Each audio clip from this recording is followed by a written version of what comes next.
Página 2. Entonces,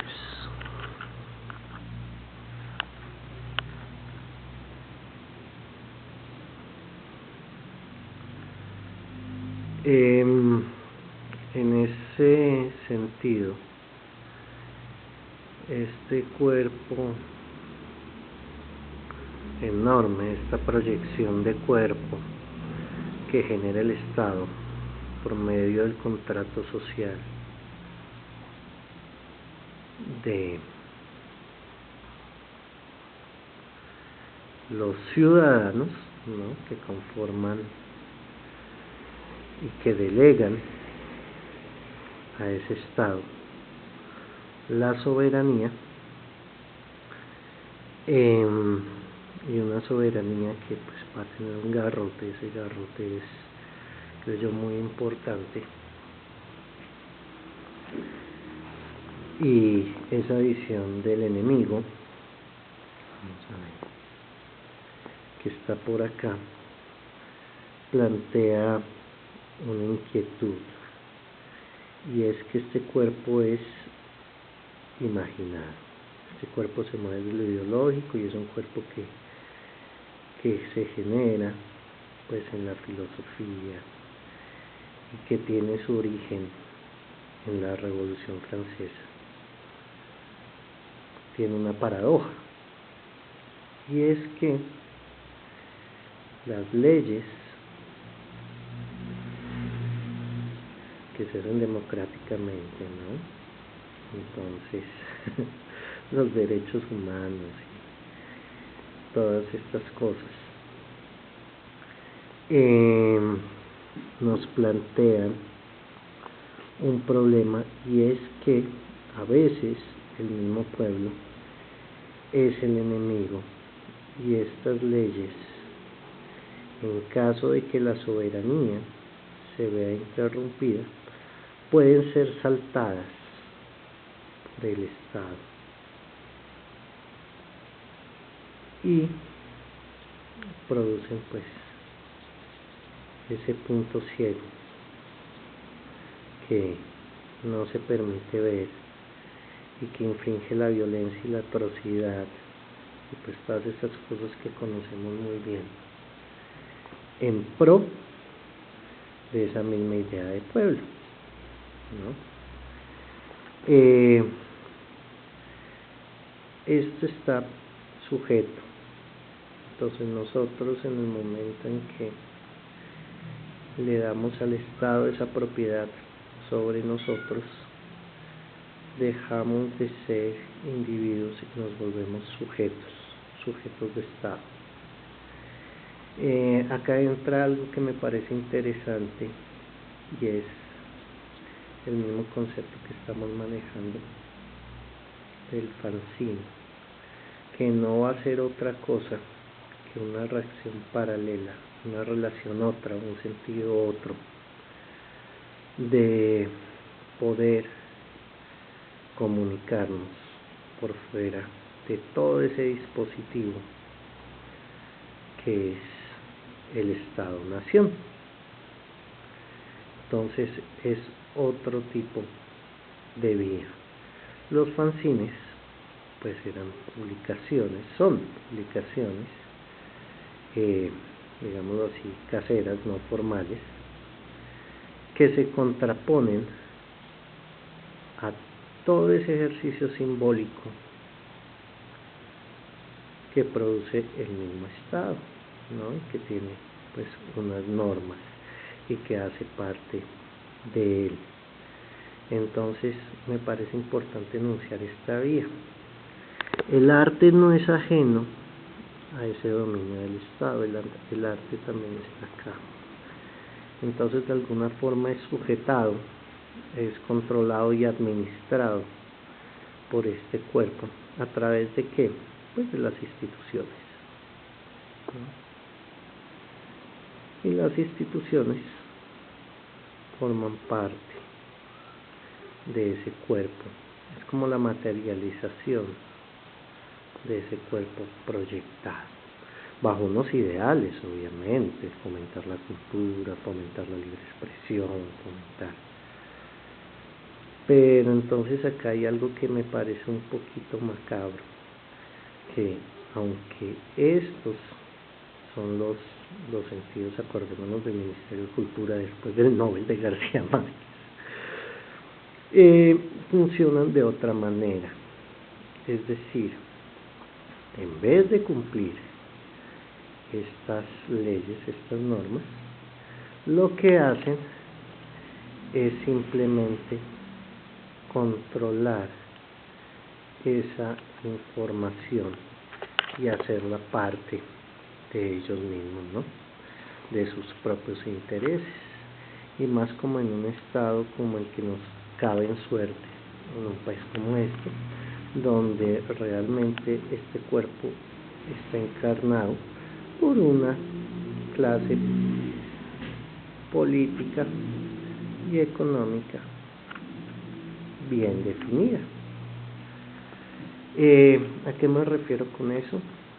A que vela por los intereses no de todos estos que estamos acá, sino de algunos de estos que están, estoy ahí, en una posición especial. Eso me parece importante. Luego, esta señora nos habla de un periodo muy importante que se llamó la Guerra Fría y que a nosotros nos impactó muy fuertemente. Después de la Segunda Guerra Mundial quedaron dos ejes, ¿no? Quedó el este y el oeste. Por un lado tenemos pues la nación, el Estado-nación,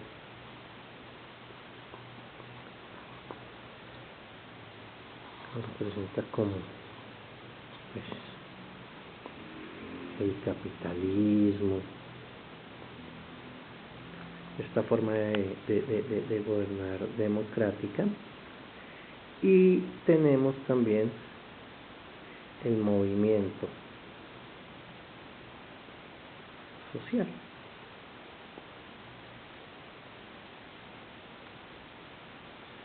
El otro eje.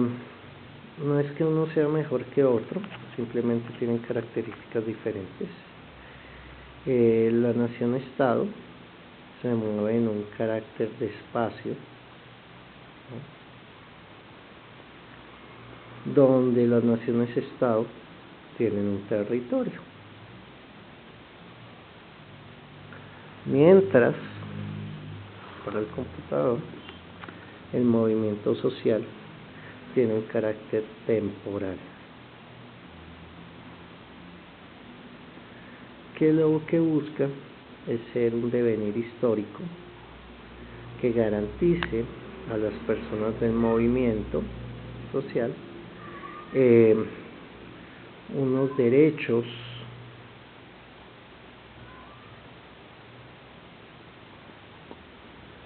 y unas garantías, valga la redundancia, en cuanto al trabajo. Por eso, después de la Segunda Guerra Mundial se ve muy importante que Israel tenga un espacio, que optar con su brinco con Palestina, bueno, todo lo que eso conlleva. Mientras que acá lo que es importante es garantizar en el tiempo este proceso. La Guerra Fría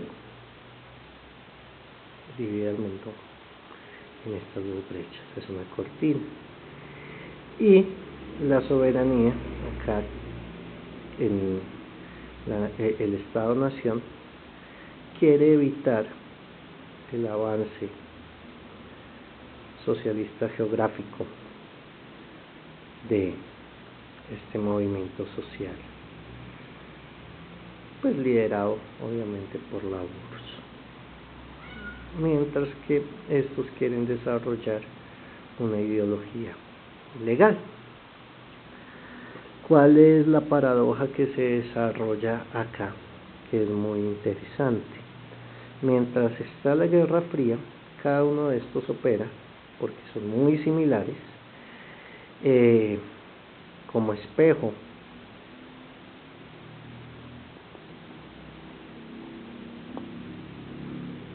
donde cada bloque es el enemigo.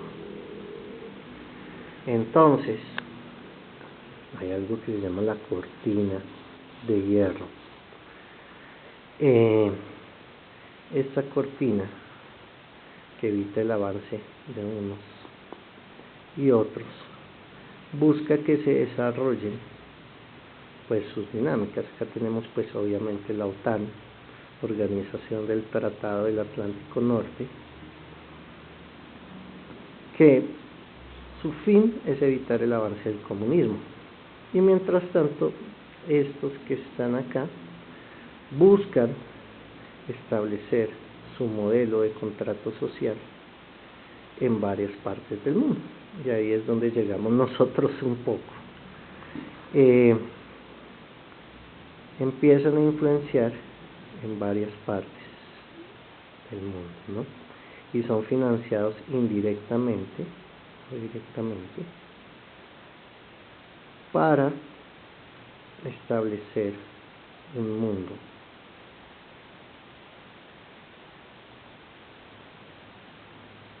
con un nuevo régimen político, pero las dos son democracias. Cuando se acaba la Guerra Fría, el muro de Berlín, y se evita, pues se desaparece el enemigo, que recordemos que cuando desaparece el enemigo es cuando es más poderoso. Estas mismas implosionan y caen por su propio peso, en el sentido en que se empieza a cuestionar el sentido de estos estados. Lo político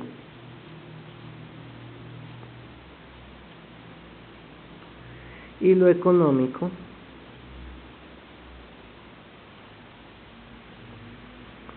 se funden y no se distinguen.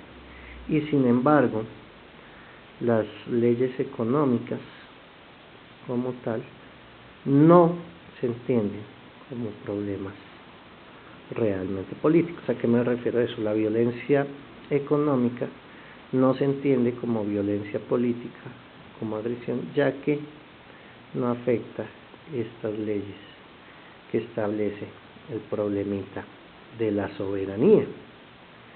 Entonces, pues nos cabe recordar un poco, ¿no?, qué pasa con la economía norteamericana y occidental después de la Guerra Fría, y qué pasa con el contrato social y el comunismo después de que se cae esta brecha. Sin embargo, nosotros seguimos teniendo pues tensiones que seguimos heredando, donde la derecha y la izquierda siguen jugando un papel importante como enemigos.